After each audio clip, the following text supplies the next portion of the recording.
My boyfriend says coming in me is a boundary. What should I do? First of all, thank you all for the support. I tried to read almost every message and comment, but there were a lot, so it's hard. Some of you thought I was super naive, and I feel like I needed to just hear the truth straight up, and after posting and reading I decided to end it pretty quickly. Just for some context, our relationship other than this situation honestly hasn't been great either. We're different races and his parents don't accept me. He has strict Asian parents.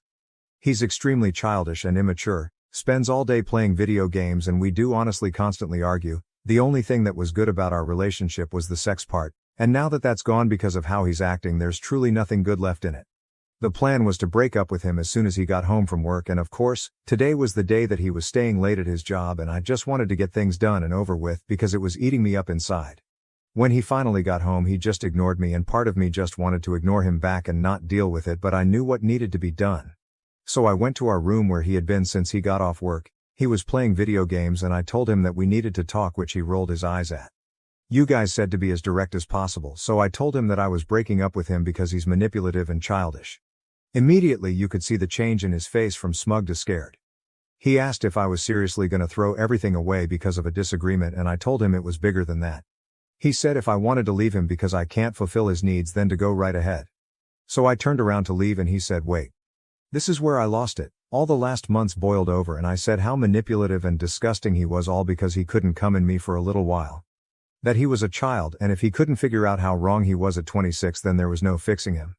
I also told him how pathetic he was for putting on such a show by crying while watching porn just to try to make me feel bad. He said it wasn't a show, he just was upset that we were fighting all the time and he happened to be watching porn. He also doubled down by saying that coming in his woman is important, and brought up his boundaries again. And I told him how much bullshit that is and that he can't set boundaries on my body. We were both crying a lot. He then admitted that he acted this way to deter me from taking out my IUD. After that, I left to go to my parents' house, and he's tried calling and texting, all apologetic now, but I don't feel the need to ever talk to him again. Now to the next story, story 2. I just discovered my husband has been telling his coworkers I'm his sister. What should I do? I need advice. Throwaway account because I don't use or understand Reddit, but I really need advice from someone not connected to me or my husband. My husband, I'll call him Josh, and I have been together for 6 years, married for 4, and we don't have kids. We have a really healthy and communicative relationship. We're both pretty easygoing and I really love him. He started working at a large accounting firm about 3 years ago, and from what he tells me, he loves it there. He's made a lot of friends through his job, and he goes out with them for drinks and social events quite often, and I've been totally okay with that. I'm quite introverted, so I've never been interested in meeting his colleagues or work friends, nor have I asked to. I've got my own circle of friends, and I'm fine with us having separate friend groups. After what happened yesterday, it only just occurred to me that he has never actually asked me if I'd like to meet any of them, or go to one of his work events. I guess that's important context. Anyway, I'll start with what happened a few months ago, that I had brushed off until now. I was at a bar with some friends for a couple of Friday after work drinks, and a guy approached me. He was there with some friends too. He looked slightly familiar, but I hadn't met him before. He seemed friendly enough, and he asked me, my name, right? I think I must have just given him a confused look, because he followed up with, I'm Jake, I work with Josh. I realized that I recognized him from some photos on my husband's phone. I don't use social media except for a private Instagram, so I'm not sure if he posted the photos anywhere, but we've got a very trusting relationship, so I look in his photos sometimes. Don't hate me. This is where it gets a bit embarrassing. I'm a bit socially awkward, and so I struggled to end the conversation, but he just kept talking at me. I guess he was already a couple of beers deep. But while he was talking, he said something like, it's great that you guys are still so close. I haven't talked to my brother in ages. At the time I was like, huh? But I just assumed he was drunk and not making sense, so I ignored it. He started to get a little flirty, so I turned to my friends and we left shortly after that. I didn't say anything to them about it, and it didn't seem like a big deal to me. I also decided not to tell my husband that I had met his coworker Jake. Not to hide it, but because I figured the guy wouldn't even remember talking to me, and I didn't want to make it awkward for Josh at work by telling him his colleague tried to hit on me. I just thought no harm, no foul. But yesterday morning, I was out walking our dog, Monty. He's a cross between a few breeds and has very unique markings. This matters, I promise. And was on my way to my regular cafe, which is in town. I was waiting in line to order, and the guy in front was an older man. He got his coffee and turned around, but stopped and looked at my dog and goes, hello Monty.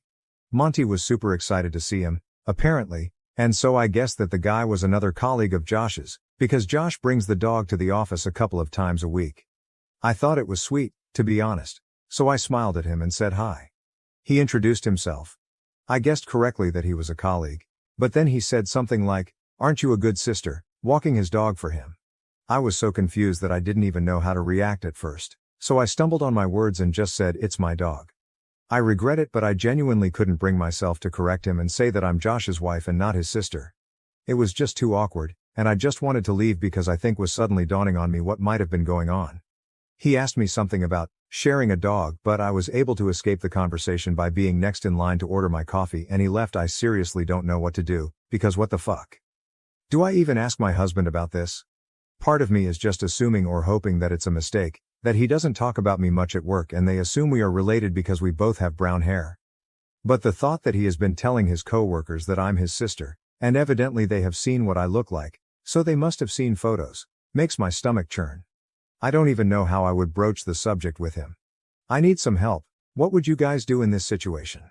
I have only told one friend what happened because it's so weird and embarrassing, and she has jumped straight to time to plot his downfall, because she's my ride or die, love her, but I don't want to immediately assume the worst, or ruin my marriage over something that could be nothing.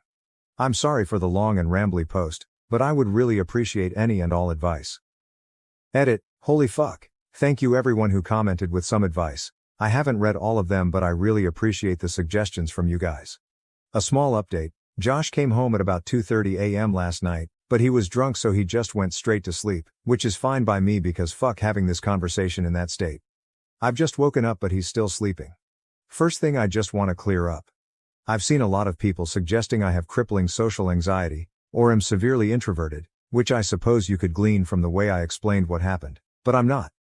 I meant that I'm slightly introverted and that I'm not the most eager to meet lots of new people at once, especially a bunch of finance bros whose weekends consist of unending sports bar beers, where I assume I would be mansplained everything until my ears bleed. Prob a negative assumption, but I'm sure some of you know what I mean. I suppose you could say that I'm confrontation averse, in that I'm quite laid back and prefer to keep a conversation easy and positive. IDK. I don't like it when things are awkward, and correcting when people misrecognize me is one of those things, but I'm not terrified of confrontation. Also, my husband and I do share some mutual friends. I didn't explain that well, but our lives are not entirely separate. The way he acts towards me around our mutual friends is extremely affectionate and normal. It is only his work friends that I have never interacted with. I've also seen some people suggest that what is going on is equivalent to my husband beating me and me hopelessly wondering whether I should break up with him. Or that I'm stupid for thinking my relationship was healthy when it clearly isn't. Like, damn, cut me some slack.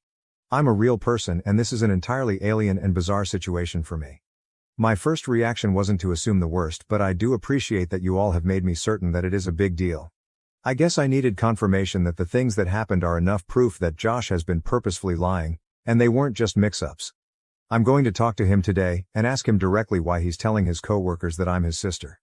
I followed the advice of writing my points down so that they don't get lost if I get emotional, lol. I will do my best not to let him slither out of it, and I hope he has some proof that his colleagues know I'm his wife. I know that's not the theatrical confrontation you guys were hoping for, but it's a Saturday, and I can't wait. Wish me luck, thank you all. Update 1. Hi everyone, I just wanted to say thank you for overwhelming amount of support and advice. I'm blown away and it really means a lot and has kept me grounded. I'm sorry for the slow update. I know a lot of you were interested in what happened. I actually tried to update on Saturday, but it turns out this subreddit doesn't allow me to post an update until 48 hours after my first post. I'm also only allowed to post one single update, so I'll try to fit as much as I can here. Sorry for how long it might end up getting. I'll just get right into it. On Saturday morning I woke up earlier than my husband. He was very hungover, so he was like sleeping a rock. But you guys will be proud of me, because I followed some advice and decided to look through his phone properly while he was sleeping. I have been on his phone so often just pissing around on it that I had never thought to check anything very deeply. I know his passcode by heart. I checked all the expected things like Instagram DMs, Facebook Messenger, his iMessages, etc., and I didn't find anything that set off alarm bells to me. But I know from some comments that people who are cheating are good at covering their tracks and hiding messages, so I kept looking around. I saw he had a folder called Work, and so I looked in there, and he had a couple of Microsoft apps, Outlook, Authenticator, OneNote, etc., but he also had MS Teams. So I opened that up and had a look around.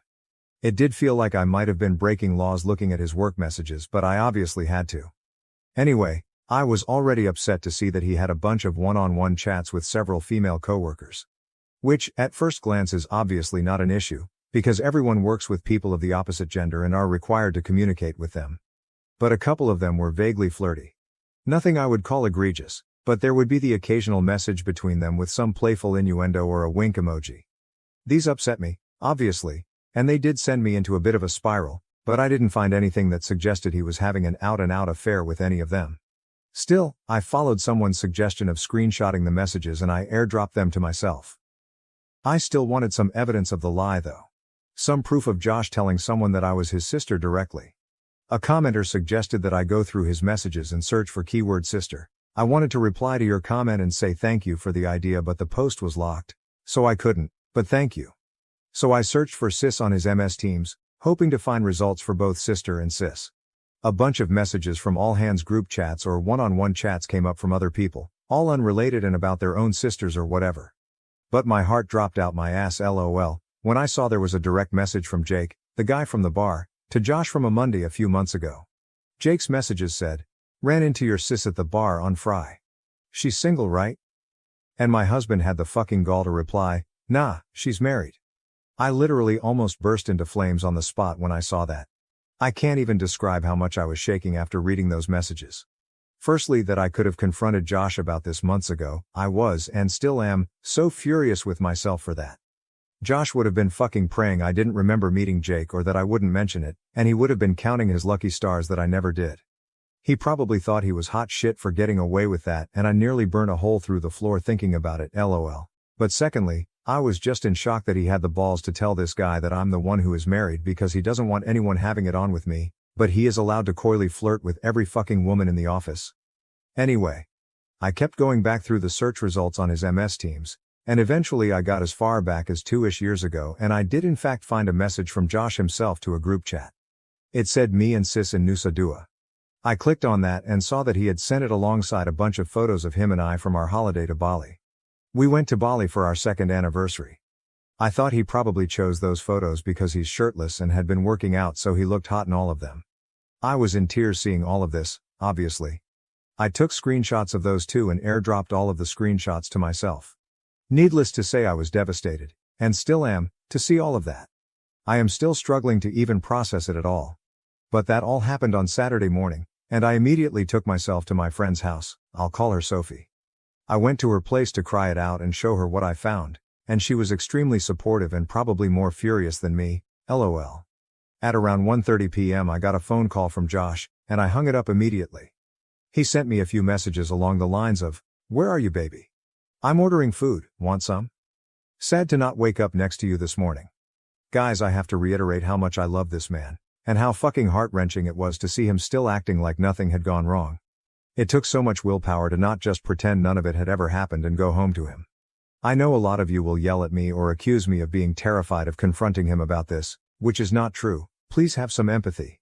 It takes me time to process my emotions, and I wouldn't have even been able to form a sentence if I tried to confront him immediately after seeing those messages.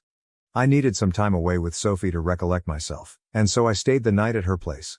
She ordered us Chinese and she helped me plan how I would confront him. I got a bunch more texts and calls from him as the evening progressed, and I eventually put my phone on Do Not Disturb. Sunday morning I woke up feeling more angry than sad, so I opened my phone and finally replied to his messages. "Coming home now, need to talk." I kept it cryptic to make him squirm, to be honest. Because I was fraught with emotions, I can't remember the entire conversation word for word, but I'll try to replay it as best I can. Long story short, I got home and he tried to hug me, but I refused him and we just stood in the kitchen. I did confront him like someone suggested. I just said, "Why have you been telling your coworkers I'm your sister?" I wish it would have been like a movie scene where the color drained from his face, or he immediately looked like a deer in headlights, but he didn't. It was like he had been girding himself for this confrontation for a while, because he just frowned at me and looked flabbergasted. He just said, "Huh?" This made me so angry. How are you going to pretend to be stupid after 3 years of lying? I basically said, "Don't play fucking dumb. 2 of your coworkers have greeted me as your sister and I have proof of you telling them. And I know you're pretending to be single." Essentially, I asked him what he had to say for himself. He still played stupid. He became moderately defensive and just kept saying, "I don't know what you're talking about," or, "Why would I lie about you?" I cannot describe how furious I was at this point, but I was in tears. I always cry when I'm angry. So he was trying to comfort me as if I was having some kind of irrational breakdown. I showed him the screenshot of his message saying me and sis, and I said something like, "You tell me." He just said, "I don't know what I'm looking at," and, "I'm confused." I got so angry that I left again, and went back to Sophie's, because it felt like a dead-end road. I didn't think I was going to get him to admit to anything, and I was just getting so furious I couldn't continue. He was really upset and in tears, which to me was evidence that he knew he was lying and that he was going to have to come up with some explanation. He tried to get me to stay, but I told him that until you have something to say for yourself, we've got nothing to talk about. At like 8:30-ish, he called me again and I did pick up. He basically asked for us to talk and he said he has some things to say. So I went back to our apartment. He had written out a bunch of stuff on a piece of paper as if he had prepared a speech and sat me down on the couch. He asked me not to say anything while he was explaining himself. I'll write down the gist of what he said in bullet points. He started by apologizing relentlessly and admitting that he pretended to be stupid before because he couldn't immediately think of something to say for himself. He said that immediately after he started at his job, he realized the atmosphere was like a frat house. All of his team members were men in their 20s and 30s that were single and fuckboys, his word. He noticed that the one guy in their team that was married would either get picked on, or essentially excluded from any and all social interactions. That included getting lunch, inside jokes, going out on Friday, etc. These guys were friendly and welcoming to Josh, and he admitted that he was desperate to fit in with them. He hated feeling like fresh meat. So he was scared that saying he was married would alienate him from his coworkers, and at first just never mentioned that he was married. He said he did wear his wedding ring and that they had just never pointed it out. A few months in, they were all out drinking after work. He admitted that after one of his workmates saw a picture of him and I on his lock screen, they asked him who I was, and in a moment of panic he said, "My sister." He was really apologetic at this point, and he was crying a lot. He couldn't even look at me and he was just reading what he had written down. Anyway, he said that from then, he basically dug himself a deeper and deeper grave, because they kept grilling him about me and wanting to see more pictures of me. He said he had let it go on too long and that he didn't have the balls to admit to the lie. They would always bring me up and ask shit like, "Did you give her my number yet?" Or joke that they had slept with me, etc. So when he got that message from Jake, he essentially thought it was just him taking the piss, but he didn't like the jokes they were making about me and said that I was married in hopes they would stop. They didn't.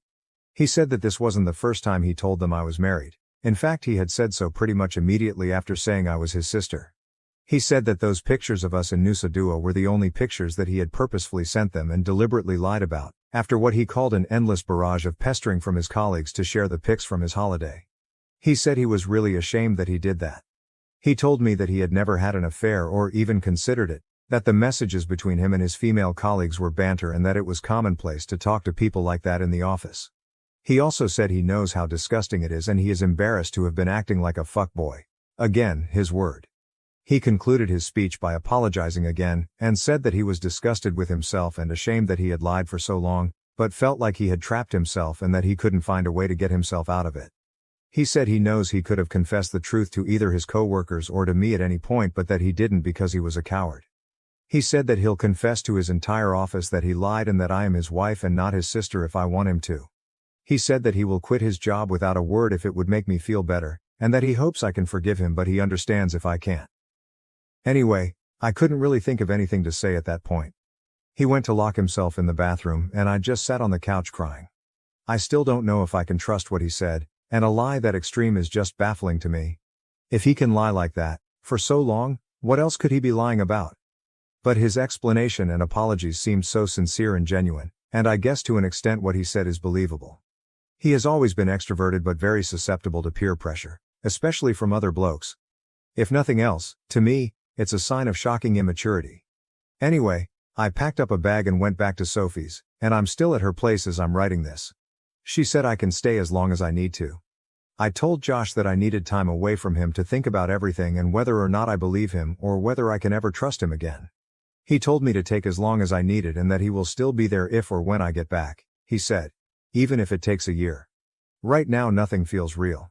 I'm still dealing with the emotional whiplash from all of this and I can't keep food down or think about anything. I've taken the day off work and Josh told me he's going to take off the whole week. Sophie and my other friends have told me not to make a decision on anything until my head is clear. I spoke to my parents this morning and my mom says it's just a bump in the road, but she and my dad adore Josh so they're pretty biased, lol. That's where I am right now. I'll take some time before I consider my next steps. I can't say whether I'm leaning towards forgiveness or divorce, but those are really the only options. I kind of feel lost in a void at the moment. That's probably the best way to describe it, just emptiness. Thanks again for all of your advice and support. I'm truly so grateful, and having this place to write down all of my thoughts has been helpful to get my mind a little clearer. This will be my last update, unless I make an edit to clear things up. All the best, 3. Thank you for watching. If you haven't subscribed yet, please do so and hit the notification bell to stay updated with more shocking real-life stories happening around you. Alright, everyone's presentations are done. Nick, the manager, said as he tried to move the discussion forward. Excuse me, I haven't. I recently found out something. Nick interrupted me and began to speak. There's apparently someone in this department who didn't graduate high school and is just a part-timer. Meetings should be for employees only. Absolutely right. His lackey, Mike, of course, agreed with Nick. I'm leaving. After leaving the meeting room, I started to shut down my computer. I noticed that an email had arrived, not in my personal inbox, but in the company's shared email. Thinking, there's no point in speaking up, no one will listen, I went home quietly. The next day, I heard a commotion from Nick's desk. He was staring at his computer screen, his face pale. Nick! Is something wrong? Mike looked at the screen with him. And he turned even paler than Nick. Why is he so angry? Knowing the reason for Mike's distress, I thought to myself, serves them right. My name is Adam. My mother passed away when I was in the 9th grade, and I was raised by my father. Well, you could hardly call it being raised. After my mother passed, my father changed. He drowned his sorrows in alcohol, and though he still went to work, he squandered our living expenses on horse racing. Because of that, I had to start working part-time as soon as I entered high school. Every month, I went to the convenience store with bills in hand that couldn't be auto-deducted from my father's account. Even though I endured it because I didn't want to be alone, I reached my limit in my 2nd year of high school and dropped out. I found a live-in job at a distant inn. Thank you for everything. The day I left home, my father, still staring at the TV, spoke. Take care. That was our last conversation. Back then, 18 wasn't the age of majority, so I needed my father's permission to work, and I couldn't hide my place of employment. Yet, my father never visited me even once. I kept working just to survive, and before I knew it, I was 42. Years of hard work paid off, and I was transferred to the headquarters. I was thrilled to be recognized by the company, as I thought I'd be working in the field until retirement due to my lack of formal education. Listen up. Our work can change the future of our employees. Don't drag us down. On my first day after the transfer, Nick, dressed in an expensive suit, spoke sternly. There was a reason for this. Our inn was located in a prominent tourist destination, known so well that everyone in the state could sing its commercial jingle. At its peak, we had 5 locations within the state. But that was long ago. Due to financial difficulties and aging facilities, only the place where I had worked for many years and the original establishment remained. I was prepared to lose my job anytime, but now there was a glimmer of hope. With the rise of social media, the tourist area where the inn was located started gaining attention again. Depending on how hard the sales department, where I was transferred, worked. We could either thrive or be forced to give up this prime location to the new hotel chains continuously popping up. For Nick, who had switched careers from another industry to strengthen our sales, this was a battle he couldn't afford to lose. I understood why he had to be strict. I will do my best. Nick sneered at my enthusiastic declaration. Did you not hear what I said? I'm sorry. I thought I was listening carefully.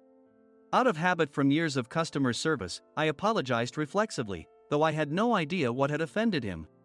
Someone was watching me with a smirk. In this department, there are those who are expected to excel and those who have been shoved here because they have nowhere else to go. You are the latter. It was Mike, the section chief. He's 7 years younger, at 35.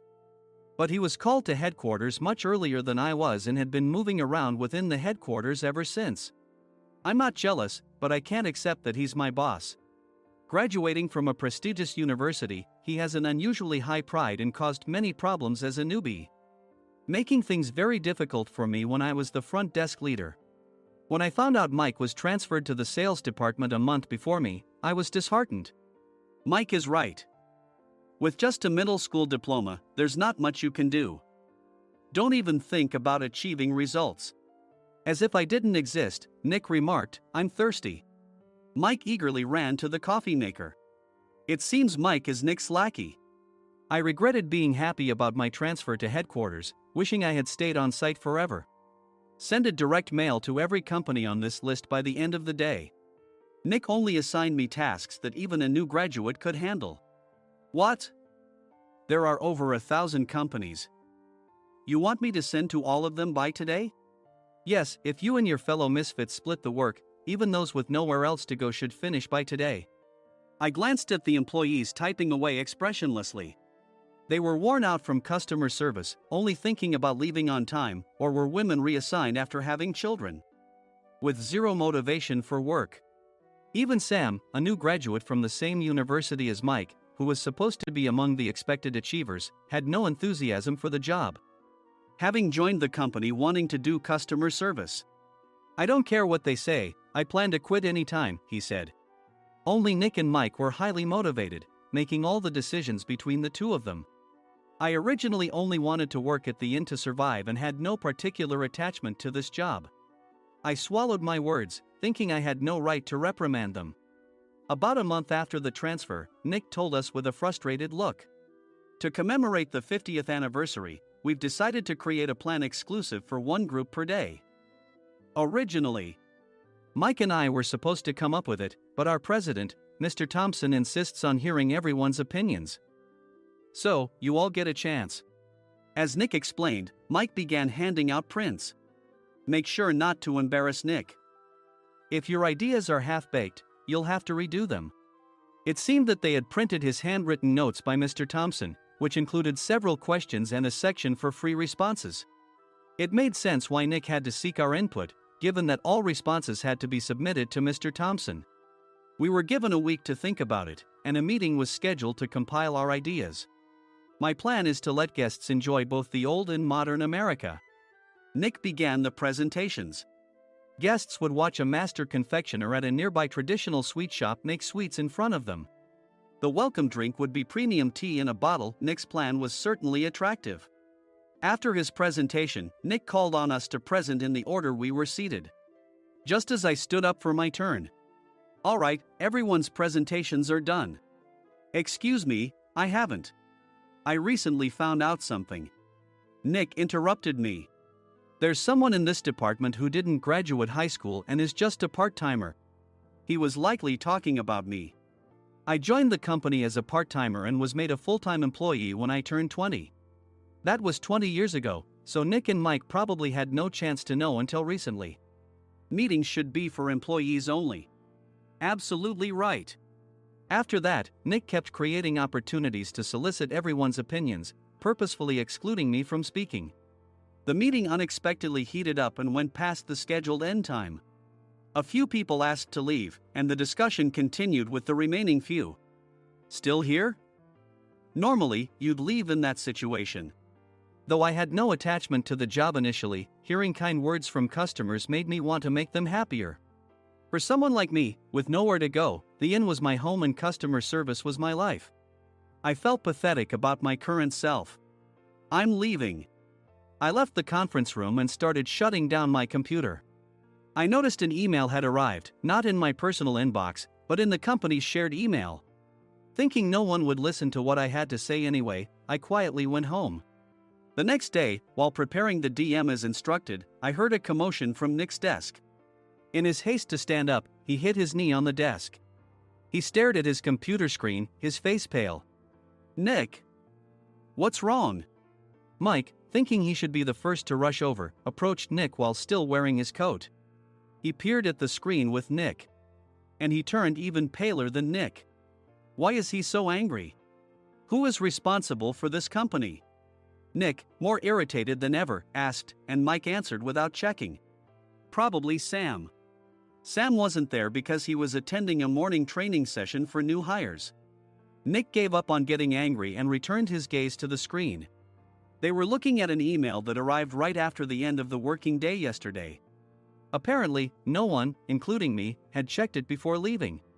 The email was from a large company that used us for their annual employee trips.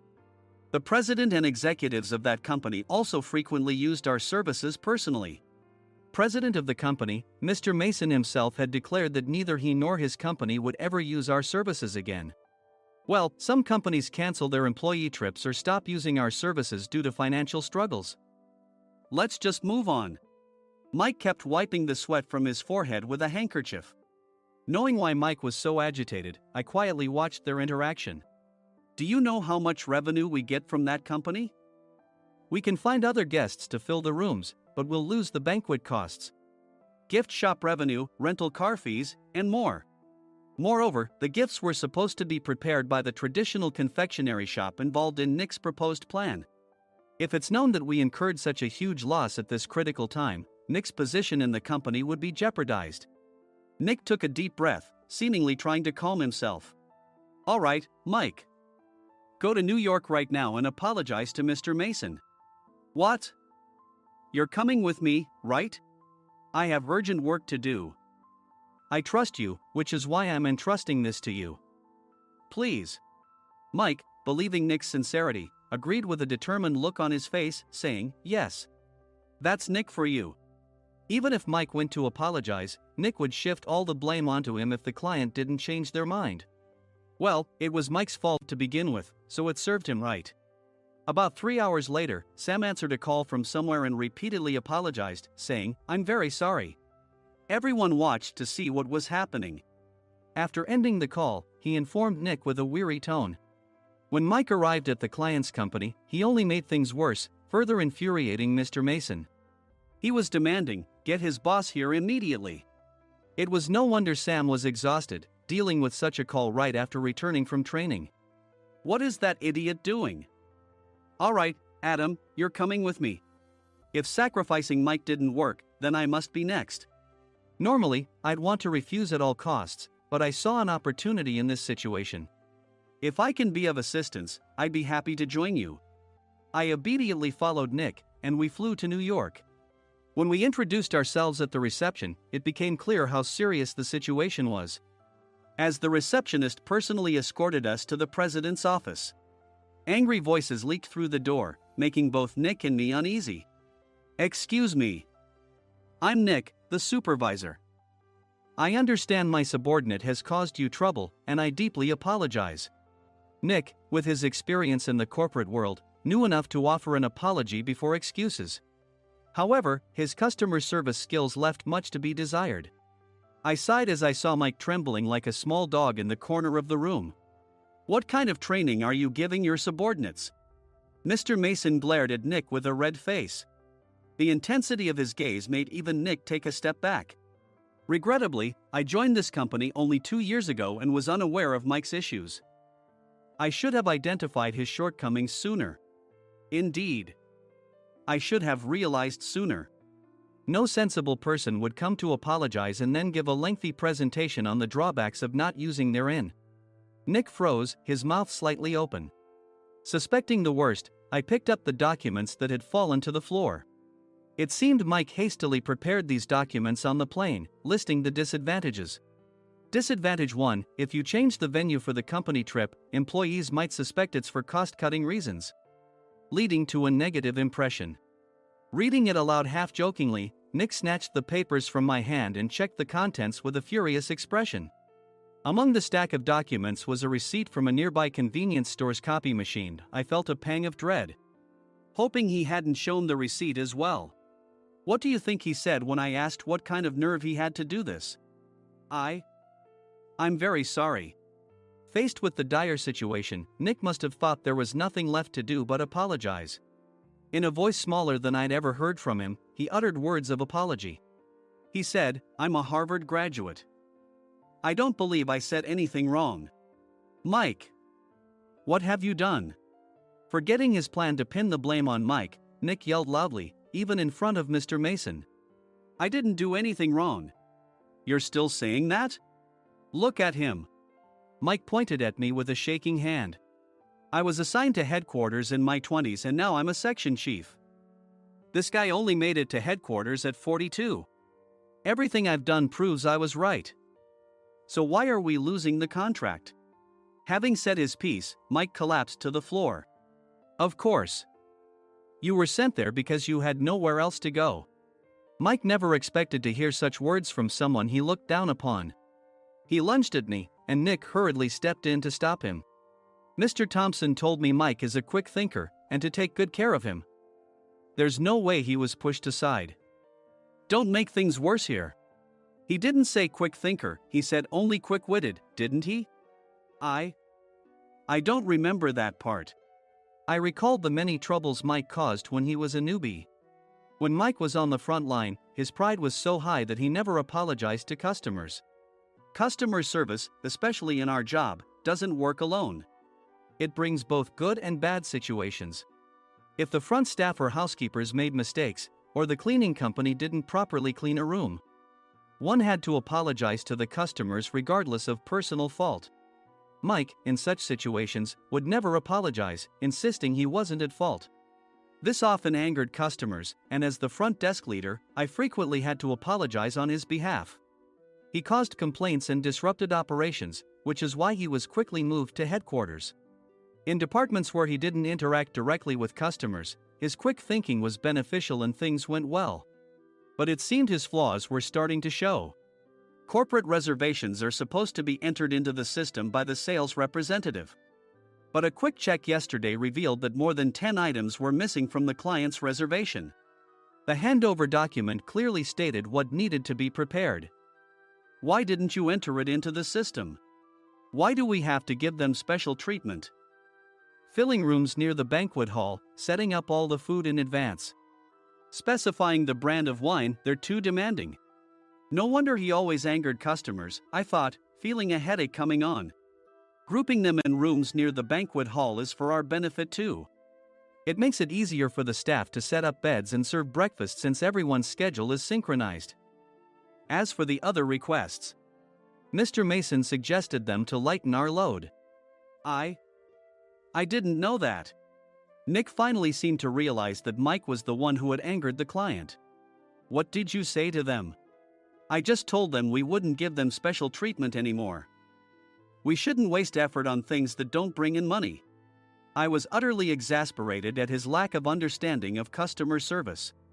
Of course, we shouldn't comply with unreasonable demands. But carrying over successful practices from past stays makes customers feel remembered and enhances their experience. Good memories encourage repeat visits. That's part of our job. I looked down at Mike, who was sitting on the floor. In our job, nothing is a waste. Mr. Thompson likely moved you to the sales department, hoping you'd finally understand this. How do you think he feels now that you've failed to meet his expectations? Mike, tears in his eyes, fled the president's office. I was amazed he still hadn't apologized. You have it tough, Adam. It's okay, we're all employees of the same company. I deeply apologize for this disrespectful incident. Especially after all the care you've shown us. If it weren't for you, Adam, I really would have stopped staying here. When I heard you were moving to the sales department, I was willing to reconsider if you handled it. Seeing us talk so amicably, Nick's face contorted. Do you two know each other? Adam's service is excellent. I always requested him specifically. Normally, we don't accept specific staff requests, but we made an exception for Mr. Mason, adjusting my shifts accordingly. He had personally stayed at our hotel just before my transfer, and during casual conversation, I mentioned, I'm moving to the sales department soon. If I hadn't told him then, things could have been much worse. Please continue to take care of us. I look forward to it. On the return flight, Nick awkwardly offered me a can of beer. It's still working hours. Of course, I had no intention of forgiving him for a single beer. Nick might try to pin everything on Mike and avoid any consequences. While pondering this, a startling fact came to light. Nick, the tea bottles for the plan have arrived. I handed Nick a bottle labeled with our inn's name. They look good. What are you talking about? These are plastic bottles. I had assumed we would use the trendy, high-end bottling tea. But what arrived were ordinary plastic bottles of tea with customized labels. The only unique aspect was the label, which had the inn's name, making it look customized. Upon further investigation, I discovered that a substantial amount of money was set to be paid to the tea company. It was priced like bottling tea. Does this plastic bottle really cost $100 each? The tea inside is specially blended for us. The extra cost is for that. Wouldn't it be better to use another tea company? Or is there a specific reason we must use this one? As Nick continued to make excuses, I showed him a printed email. I informed the tea company's president, Mr. Mitchell, that we discovered irregular payments and he confessed. He said you two were high school classmates and planned to split the extra money. That idiot. Why did he confess? That's not important. You should worry about yourself, this could turn into a police matter. Opening the bottle cap, I suggested. How about calming down with this tea? It supposedly has a relaxing effect. Nick drank the tea frantically. In the following days, decisions were made about their fates. Mike was reassigned to the General Affairs Department, with no chance of transfer or promotion, as per Mr. Thompson's orders. As for Nick, since the payment to the tea company hadn't yet been made, he narrowly avoided legal trouble. Instead, he was encouraged to leave the company, and to avoid further complications, Nick submitted his resignation. Rumor has it that connections between HR departments have made it difficult for him to find new employment.